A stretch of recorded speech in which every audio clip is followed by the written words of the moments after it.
Bienvenue chez Obscurlist pour des podcasts de jeux de rôle dans des univers sombres. Précédemment dans la Madone Noire, Irina, Sven et Marcus arpentent à nouveau leurs rêves. Notamment la clinique de Francfort-sur-l'Oder, dans un autre temps. Nous reprenons alors qu'ils pénètrent dans le dortoir des enfants, qui les regardent intensément. Bonne écoute de la Madone Noire, épisode 28.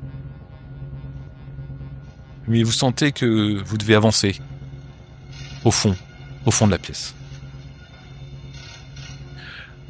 Un peu sans contrôler, vous avancez. Et au bout d'une 50aine de mètres, il y a un lit sur lequel est assis un petit garçon de 12 ans. Il a l'air tout timide. Il te regarde, Sven.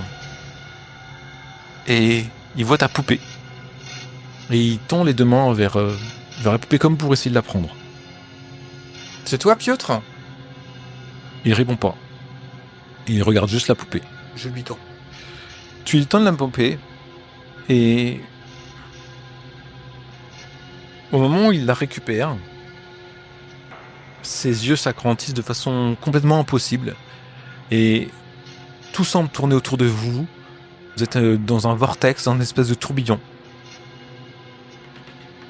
Vous vous réveillez à la planque. Marcus, tu n'as plus de sang sur les doigts. Sven, tu tiens ta poupée entre les mains. Je me suis pas endormi avec pourtant. Non. Bah je me lève du coup, et je vais aller voir. Bon, ils sont vraiment pas très loin. Eux. Ah ouais. Ouais. C'était Piotr l'enfant ou pas alors? J'essaie de me rappeler, il ressemblait à Piotr ou pas? Ça pourrait.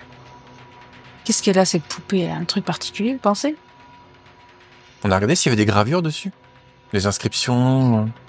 Oui, je l'avais étudié, je crois. Il y avait rien de spécial, c'était une lampe porcelaine noire. J'essaie de voir si elle a une aura, la poupée. Comme la boule, la sphère, enfin, tu vois. Elle est étrange. Elle dégage pas d'aura, mais elle semble particulière. Elle semble voyager en même temps que vous dans les différents espaces, en fait, en quelque sorte. Mais en fait, sinon, elle est rien de. Elle émet rien. Par ça, rien de spécial. Je sais pas. Allez, je tente de chercher des indices sur la poupée. Ah oui. Est-ce que je peux la regarder un peu? Ouais. Je te la rends. Ouais, mais tu la donnes pas à Marcus. J'ai déjà étudié ça. Voilà, il va la casser. Ah, merci. Comment cette poupée pourrait nous aider dans notre quête? Tu vas avoir besoin de plus d'informations, effectivement. Peut-être qu'il faut que tu poses cette question à quelqu'un qui connaît cette poupée. Et quelqu'un qui connaît cette poupée, il pourrait y avoir peut-être 2 personnes. C'est Piotr, mais lui, est-ce qu'il pourrait te répondre? Bah non, il peut pas parce qu'il est mythique. Parce que est-ce qu'il connaît, est-ce qu'il sait vraiment ce qu'elle peut faire? Ou celui qui a fabriqué cette poupée? Ah ouais. Il y a quelque chose sur la poupée Non, rien d'identifiable. Non, mais je regarde la poupée et Ça te fait penser à la Vierge et l'Enfant, donc ça fait penser à quelque chose de religieux. je regarde la poupée. Je pense que je réfléchis et puis je lui retends. Je me dis bon, à part un lien avec la religion. Et pourquoi est-ce qu'on l'a donné à cet enfant? C'était Piotr plus petit. Peut-être sa maman, j'en sais. Mhm. Et c'était qui cet autre enfant? C'était sa sœur, je sais pas. J'ai entendu il y avait un autre enfant dans le couloir à un moment donné. Oui, bah il a pas voulu me dire son nom. Ah. Mais apparemment, il connaît. Il m'a dit que Sven connaissait son nom par contre. Ah bah donc. Mais il l'a pas vu. Je sais pas. Mais attends, la seule fois où tu parlais d'un autre enfant, c'est quand on était au manoir. Quand on était au manoir, Oui. Oui, t'as vu un enfant, C'est quoi cet enfant là? Moi je l'ai vu aussi. J'ai vu que tu avais vu. Moi j'ai pas vu, mais j'ai vu que tu t'étais approché, que tu tendais les mains et il y avait. Tu parlais, t'avais un ton assez bas comme si tu parlais à un enfant. je me souviens pas du tout. Ah. Juste avant de finir le rituel, vous voulez dire? Ah oui. Oui, j'ai peut-être halluciné, mais quoi, après, avec ce qu'on a vu après, je sais plus. Je vois que Sven, il essaye faire l'anguille, je me retourne vers Marcus et je lui dis, ah ouais, parce que, en fait, ce qui était étrange avec cet enfant-là, c'est qu'en plus de me dire que Sven connaissait son nom, il m'a dit que Sven a l'habitude de tuer des enfants. Quoi ? Mais n'importe quoi, j'ai pas l'habitude de tuer des enfants. Pas l'habitude, c'est là que tu l'as déjà fait ? J'étais encore au Danemark, effectivement, j'ai percuté un enfant et je me suis pas arrêté et il est mort. Sven ! Je l'ai su après, oui. Ça Pourquoi tu t'es pas arrêté ? ça me ronge, mais... Et apparemment, ça revient me hanter. T'avais bu, t'avais quelque chose, enfin, t'avais quelque chose à te reprocher pour pas t'arrêter ? Oui, je m'enfuyais. Je m'enfuyais d'un danger et j'ai percuté cet enfant et je pensais pas qu'il allait mourir et je me suis pas arrêté, j'avais peur et je me suis enfui. C'était quoi le danger, tu peux nous dire ? Mais ça l'excuse en rien. Oui, Non. Ça reste de savoir dans quel état il était, enfin, je veux dire, on a Ça l'excuse en rien. des choses à se reprocher ici, enfin, je Non, mais moi, je sais pas tuer des enfants. En tout cas, ça c'est quelque chose qui me pèse et comme vous dites, il réapparaît, et il essaye de venir me hanter depuis que j'ai ces pouvoirs des rêves, depuis que je fais des cauchemars, depuis pas très longtemps. T'en fais ce que tu veux, mais moi je pense qu'avec ce qu'on a découvert, alors ok, aussi étrange que ce soit, mais bon, on n'est pas à ça après maintenant. Qu'on arrive à avoir un peu des rêves un peu conscients et un peu altérer nos rêves. Peut-être qu'une des pistes pour t'aider, ce serait que tu réussisses à exorciser le truc en parlant à cet enfant si on le recroise dans un rêve. Pour lui demander de te pardonner ou... Tu vois, je sais pas si c'est possible et t'en fais ce que tu veux, mais... Bon. Ouais, vu que c'est religieux, je peux peut-être aller me confesser mais je suis pas sûr que ça nous sauve la vie. C'est pour toi. Hein. C'est surtout pour toi et ouais, pour toi. Hein. Oui. Je vais considérer ça. Merci de pas appeler la police tout de suite. Du coup, moi, je ressors la liste des noms. Parce que c'était qu'un rêve. Mais est-ce que nous-mêmes, on aurait pu faire partie de ces enfants, ces 44 ? Je reprends la liste et je regarde les noms un par un. T'as la liste juste des 14 noms qui sont des gens qui sont là. Ouais, je reprends les 14 noms. En fait, tu vois les 4 noms que je connais. Oui. Des 3 Russes et de Magda, et les autres ne te disent rien du tout. Ah, des tout. Bon, ça peut être juste une mise en scène, mais c'est vrai que j'ai le doute du coup d'avoir été assimilé à un enfant, d'avoir peut-être vécu plus ou moins ce qu'eux ont vécu. Ils se sont fait déposer à la clinique et on les a retenus là, quoi. Pas retenus, c'était pour les soigner aussi, hein, mais... Ok, je le laisse tomber, c'était une fausse piste. Bon, du coup, on allait quand même faire le cambouis. Oui, on se remet de tout ça, on boit un café, pour histoire de... Moi, il est 2h du matin. Ouais. Moi, je demande, j'ai besoin de boire un café, après tout ce qui s'est passé. Ouais, donc moi, je me fais un petit café quand même, histoire d'être alerte. Ouais, fais une cafetière. Ok, je fais une cafetière, histoire d'être alerte, et puis après, on y va. Hein. On prend des vêtements sombres, des gants, enfin, le classique. Moi, mes quelques outils. Puisque je suis censé pouvoir ouvrir un coffre-fort, donc... Je mets un bonnet, je m'habille tout en noir, petit blouson court. Donc votre option, c'est d'aller de nuit infiltrer la Gemeinschaft. C'est ça. Exactement. Donc vous allez à l'adresse que vous connaissez, vous avez déjà fait les repérages. Vous y allez en voiture. Je vais conduire. Ok, donc Marcus, tu conduis. Tu passes devant la vieille maison délabrée.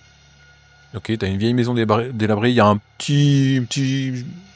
C'est même pas un jardin, t'as un petit passage tout autour, en fait, si tu veux. Un jardinet. Voilà. Alors, je sais pas, il y a une clôture barbelée, quand même, hein, qui est fixée à des bidons d'huile, qui entourent tout le périmètre, en fait, toute la maison. Il y a 2 entrées, une à l'avant, une à l'arrière. Tu le savez parce que vous avez déjà fait les repérages. Et il y a 2 voitures calcinées qui sont devant la bâtisse. Wow. Déjà, ça donne envie, quoi. Et donc je sais pas qui sont derrière la bâtiment. Ouais. Et je sais pas ce que tu veux, si tu te gares, où est-ce que tu gares, un peu plus loin bien sûr. Un peu plus loin, pas juste à côté.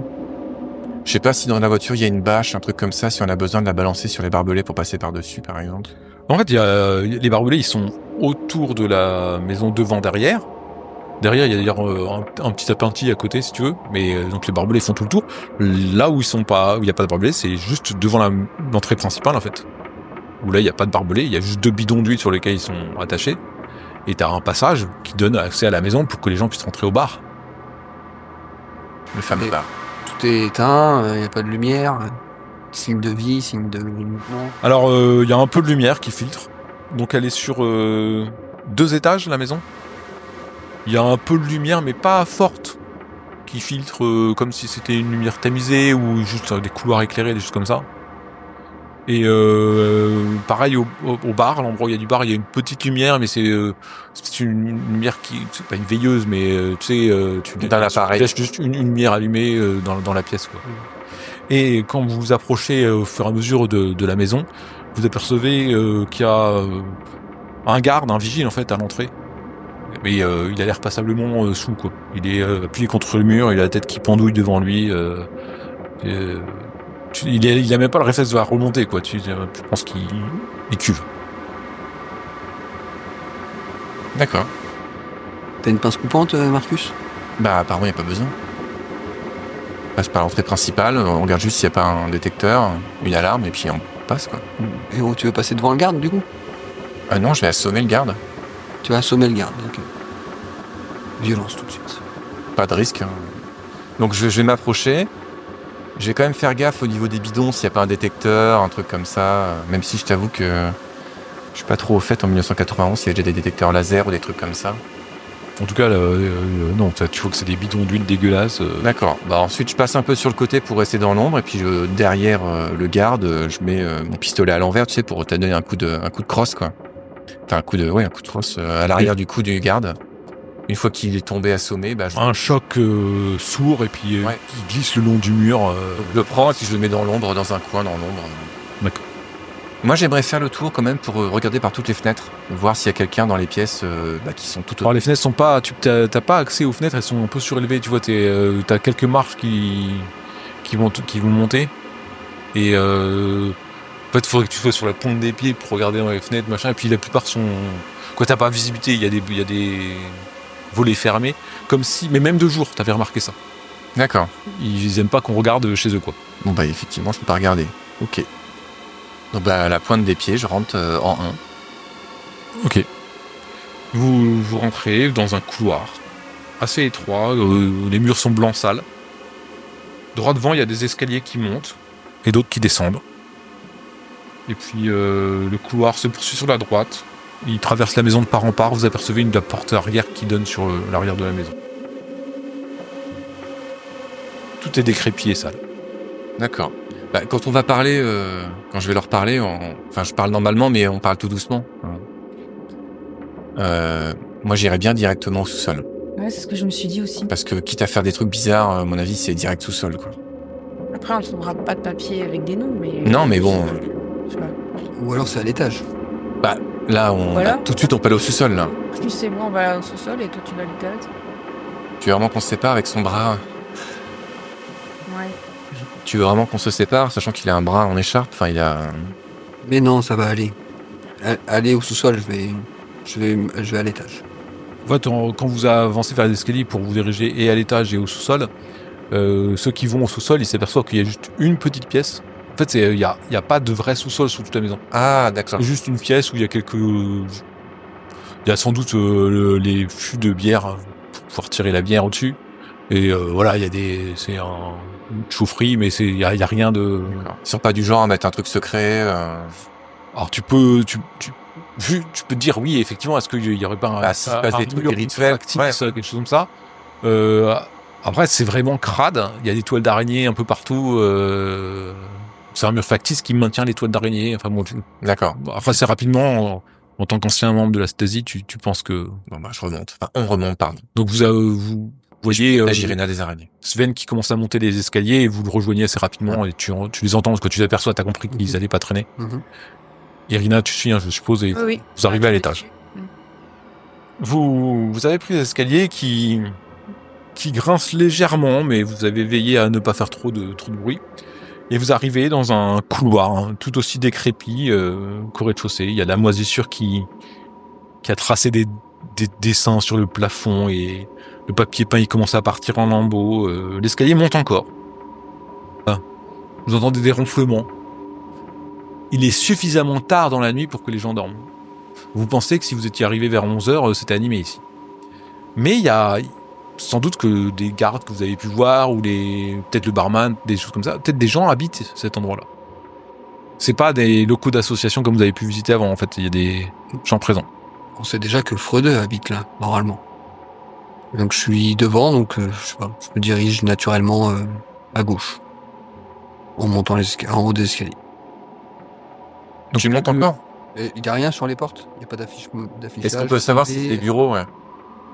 Dans n'importe quelle association, il y aurait des trucs sur les portes, mais là c'est juste une vieille baraque qui a été réhabilitée et qui est pas entretenue du tout vu l'état dans lequel tu Et on peut regarder sous la porte ou à travers la serrure, voir si c'est allumé, si c'est un dortoir, si c'est un bureau, si c'est De ce que tu peux voir à cet étage-là, parmi les portes qui sont accessibles, une pièce semble éclairée, et une autre aussi, il y a peut-être une faible lumière qui filtre. Bah j'explique un peu ce que je vois aux autres et du coup on va peut-être remonter parce que si l'autre il sort des toilettes. Donc on remonte du coup. Oui. Il y a des traces de vie, donc on monte. Ok. Vous arrivez au 2e étage et le couloir est en meilleur état que en dessous. Donc le papier peint a été recollé au mur et le sol est recouvert d'un tapis. Il y a des lithographies de batailles allemandes connues qui sont sur le mur. Je regarde si vous regardez encore si des lumières sont visibles, c'est ça je suppose. Oui. Tout à fait. Alors il y a de la lumière sous une des portes et peut-être même des gens qui parlent. Ah bah on écoute. Voix basse en fait. Tu entends qu'il y a des murmures de la salle nord-ouest.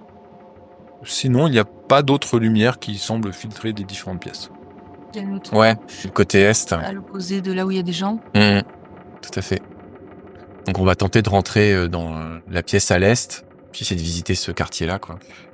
Vous allez doucement vers la pièce, vous suivez Marcus en fait, qui ouvre une porte qui n'est pas fermée.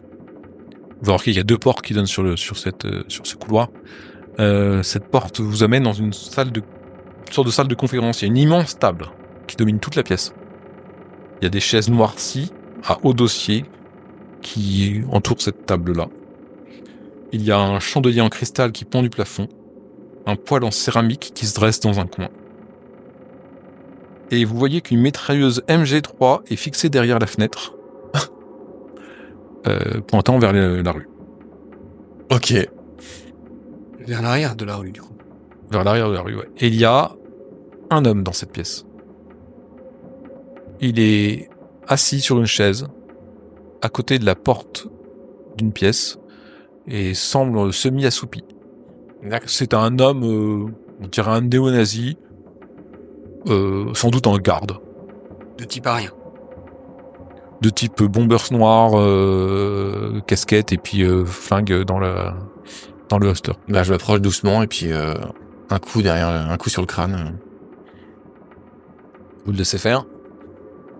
Il n'y a pas de lumière qui filtre des autres pièces. Hein. Tu arrives, tu sèches l'homme qui tombe à terre. Tu t'aperçois que sur la porte, il y a une chaîne qui est mise. Et au moment où tu sèches l'homme, il s'affaisse sur le sol avec un léger boum, ça. Et tu t'aperçois qu'à ce moment-là, la lumière de la pièce d'à côté s'allume.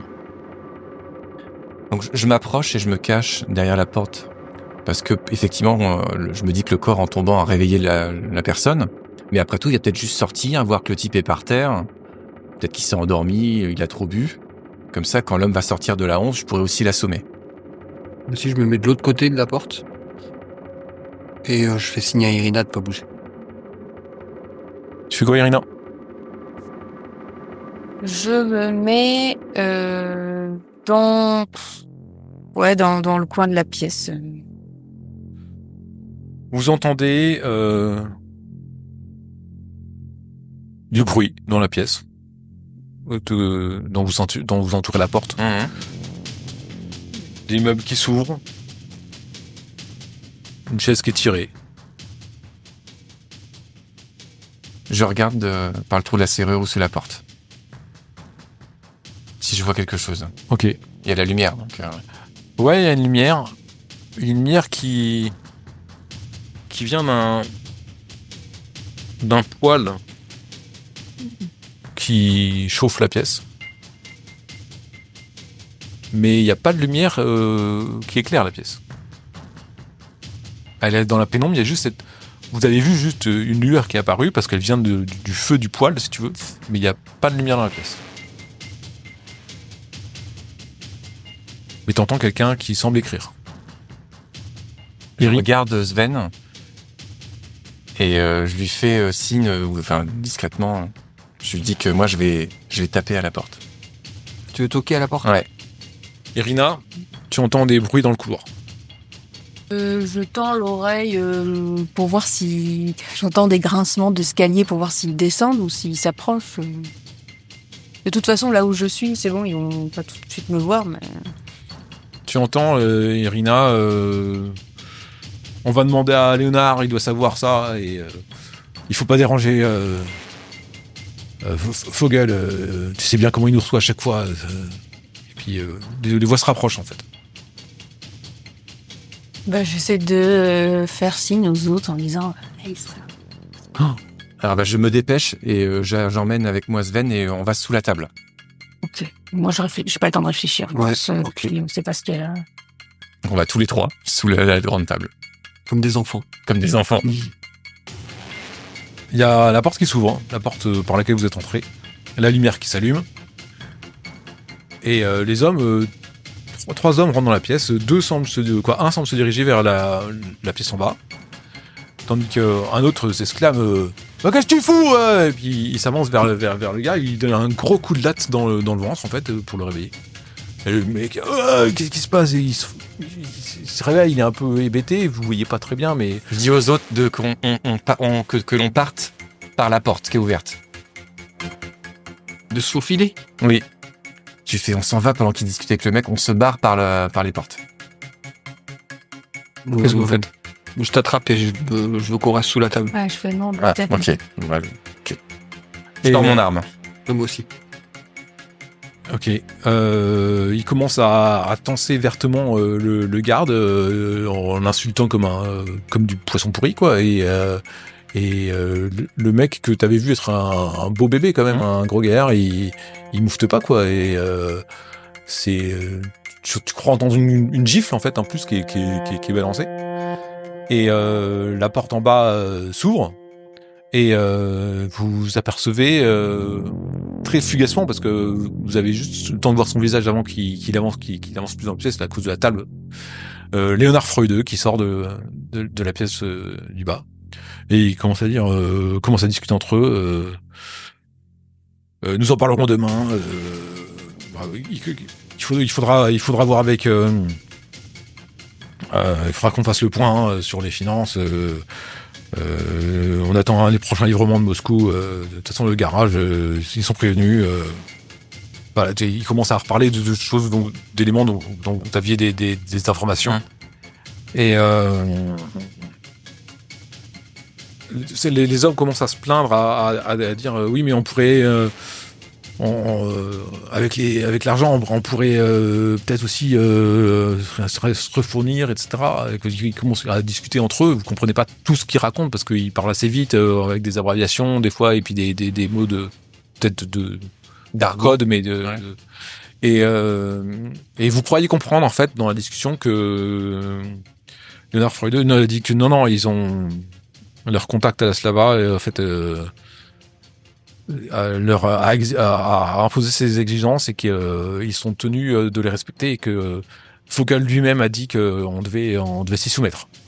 Et mais comment ça, c'est nous qui on leur achète, dire on leur dépense un pognon monstre et on doit encore en plus continuer, mais qui c'est ce gars? Et il commence à parler de quelqu'un qui dirigerait la Slava, qui serait important. Et Freud lui, mais tu discutes même pas en fait. C'est comme ça et c'est pas autrement. Sinon je t'envoie à Vogel et Vogel il va te faire comprendre ce qu'il en est. Et vous sentez que les gens ont l'air complètement terrorisés par Vogel.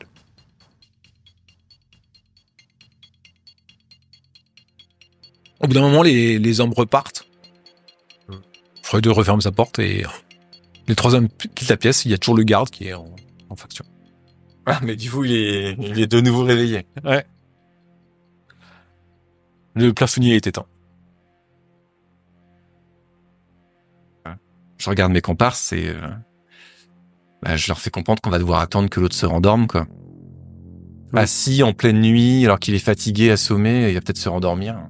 Il va peut-être se déplacer suffisamment pour qu'on puisse s'enfuir. Ouais, il va pas ou au moins le rassommer une deuxième fois, je sais pas. Ouais, il va bien aller aux chiottes, non? Mais ce serait bien d'entrer dans la pièce où Oui, il y a le... oui, c'est ce que j'aimerais faire, oui. Mais j'aimerais que pour ça que... faut le neutraliser. Ouais. Toi, tu vas marcher de temps en temps, faire les 100 pas pour rester éveillé. Vous avez remarqué que la chaise a été déplacée. Il n'y a plus de chaise à côté de lui. Hein. Le mec, un des mecs l'a enlevé pour qu'il reste debout, quoi. Donc il fait les 100 pas, des fois il s'arrête, des fois il revient. Et... je vais tenter de l'assommer alors. Il va bien de temps en temps à la mitrailleuse. Ou au moins regarder dehors. Une fois spécialement. Non, il va pas avoir la mitrailleuse de temps en temps. Bon, légèrement, mais déjà, il a pas la lumière allumée, c'est juste pour la regarder, quoi. Il va pas planquer derrière. Moi, j'aimerais la voir à un moment donné en vue de dos, comme ça, je peux me lever, je l'essaie de le rassommer une deuxième fois. Donc j'attends qu'il soit de dos, je me redresse le plus silencieusement possible dessous la table et je mets un coup de crosse sur la nuque. Ok. Et j'explique quand même à Sven que de son bras valide, est-ce qu'il peut essayer de le retenir, parce que tu m'as dit qu'il était énorme, donc s'il y a 150 kilos... Sven le retient et par une habileté, par une coïncidence incroyable, il tape au même endroit où tu avais tapé. Donc le gars, il douille à fond, quoi. Et il s'évanouit sur le champ, en fait, et tu le rattrapes avant qu'il tombe par terre.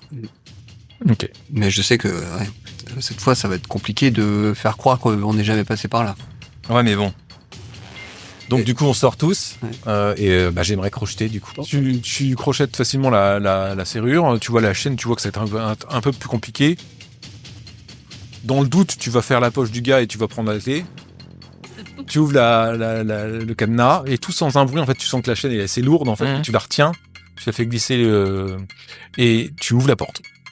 Tu constates, tu ouvres la porte, tu aperçois la pièce de derrière et tu t'aperçois qu'en fait c'est un arsenal. Ah, c'était l'arsenal. Ah. Il y a une mitrailleuse, il y a 10 boîtes de cartouches et il y a 5 AKM, des fusils d'assaut, avec chargeur, il y a des Uzi, voilà. Il y a des grenades ? Il y a 12 grenades. D'accord. 2 caisses de 12 grenades. Il y a 10 gilets pare-balles, il y a un fusil de sniper. Bref, c'est la grosse artillerie, quoi. Est-ce qu'il y a moyen que je fasse exploser le stock ? Et rester en vie ? T'as pas de minuteur, t'as pas de truc comme ça, là, sur toi, là. Je prends un fusil et deux c'est trop gros, tu veux vraiment prendre ça ? Il y a 3 hommes, potentiellement 4, potentiellement 5 qui se réveiller et nous tirer dessus. S'ils commencent à nous tirer dessus, je préfère avoir un AK, je le garderai pas, t'inquiète pas. D'accord. Je vais le planquer sous ma chemise. Du coup, dans la pièce juste au-dessus, qu'est-ce que c'est ? C'est une réserve de nourriture, de vêtements, il y a tout plein de bombers noirs, il y a un vieux canapé, du matériel de nettoyage et puis de la boue. D'accord. Et les bombers noirs Hmm. Et moi j'ai déjà un bombers noir ou pas? Oui, si tu veux. Ouais. Non, parce que j'ai réfléchi à en prendre un pour comme ça si les deux. En fait, t'en as, mais ils sont de taille Dès que c'est bon. LXL. Ils sont faits pour des néo-nazis. Bon, je me tourne vers Sven, je lui fais bon, alors qu'est-ce qu'on fait ? On le prend en otage pour le questionner, on l'assomme et après on sort ? Tu veux toujours Vous vous écoute? Tu veux toujours avec les infos qu'on a reçues? On frappe à la porte. Mais il y a. Au moment où il ouvre, tu lui mets un coup de crosse dans la tête. Ah oui, pour tu le veux dire, tu parles de. Oui. Ensuite, on l'attache, on le bâillonne, on le réveille, on lui pose des questions. Et puis après, on s'en va. Ah, tu veux faire ça ici? Tu veux pas l'emmener? Ah, tu veux carrément l'emmener ? Il peut passer sais pas. par là. Alors, C'est délirant que ton plan. moi je pense qu'il vaut mieux trouver des paplards ou des. Moi aussi. Il y a personne. J'irais bien à l'ouest, en espérant que les gars soient partis de l'autre côté. Ah bah, moi, je suis tout à fait pour ne pas rentrer dans une pièce où on sait qu'il y a un mec. On remet correctement les pièces, le garde-manger et l'armurerie. Est-ce qu'on mettrait pas le gars dedans? Bah non. Parce que là, il y a toujours le deux qui se sont endormis. Ouais, s'il y a quelqu'un qui... Le gars, le gros lourdeau, là, bah, on le met proprement contre un mur par terre comme s'il s'était endormi. Il s'était adossé au mur et puis il s'était endormi au bout d'un moment. Avec une bosse comme ça derrière le crâne. On le met comme ça. Ça se voit pas de face. Et ainsi se termine La Madone Noire, épisode 28.